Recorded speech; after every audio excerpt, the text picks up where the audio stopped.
Andro voalohan'ny Grande Braderie de Madagascar androany tetỳ amin'ny Palais des Sports Mahamasina efa nijoro daholo ny trano efa rehetra miaraka amin'ireo mpandray anjara.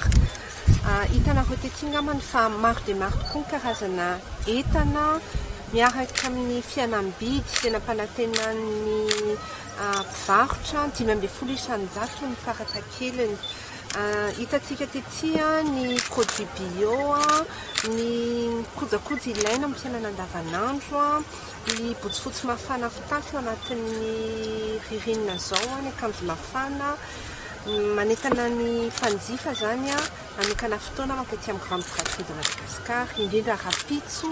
alakamisy izay andro tsy fiasana dia misokatra amin'ny vavahady manomboka amin'ny 7 maraina ka hatramin'ny 7 hariva.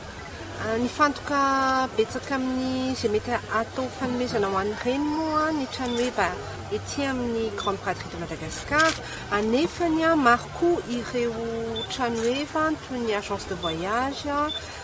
agence immobilier sy ny hafa maro ihany koa izay hita fa tsy hoe voatery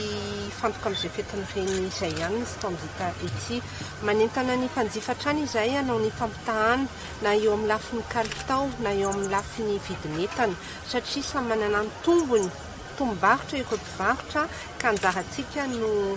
mijery sy misafidy tsara eo amin'izay karazan'entana sy ny vidin'entana izay atolotry ny mpivarotra izay.